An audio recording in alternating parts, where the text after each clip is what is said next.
Chapter 8. Choice.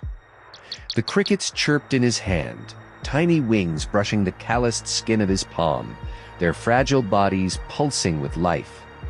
He could feel their hearts, fast, insistent, alive. A reminder, a whisper, that something still moved, still breathed, still persisted, even here. He closed his fingers around them, just enough to muffle their song. Not to kill, only to quiet. The sound of life dimmed against the noise of a world that had forgotten what life once meant. He looked up, toward the machine, toward the woman crying. Again, or maybe another. It was hard to tell now.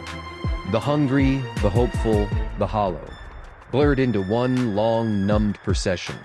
She had pressed no into the glowing screen, over and over, as if refusal could reverse loss. As if rejection alone might redeem her.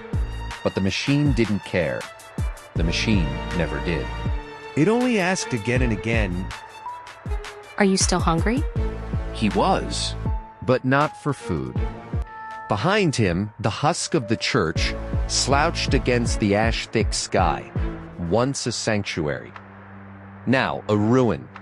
Just another relic in a city of ghosts. Temples and vending units. Altars made of screens and sacrament doled out by circuitry. People still lined up beneath pixel-lit icons, mouthing prayers to looping feedback songs, hoping for salvation from a thing that only took. He thought of Sid, his sunken cheeks, his voice brittle with need, his eyes searching the preacher's face for a kind of hope that didn't exist anymore. Not here, not from him. The preacher had nothing left to give.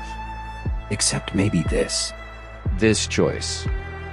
The crickets stirred again in his hand, insistent. They were small, yes, but real, untouched by programming, not born in vats or conjured in simulations, just living things, unprocessed, imperfect, and true. He breathed in the silence between the machine's questions, inhaled the scent of rust, of charred wires, of dust and sorrow.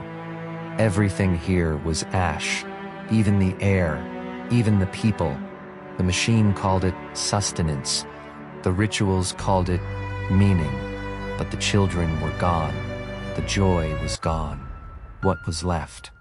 He turned his head toward the hills, far beyond the city, beyond the glow of the salvation loops, past the places where people still kneeled to flickering gods. They rose quietly, softly, untamed, unclaimed. A place without rituals, without answers, without machines.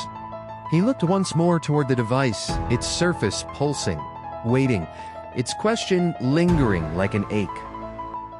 Are you still hungry? Yes, but not for what it offered. He opened his hand. The crickets spilled out, scattering into the dust. Free, or as free as anything could be here. Their tiny hearts beat against the earth, their song picked up again. Faint, but stubborn.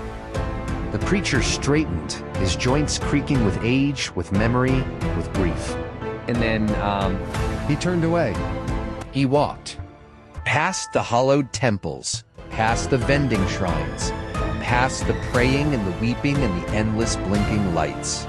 He walked away from the question, toward the hills, toward growth, toward a world not ruled by ritual,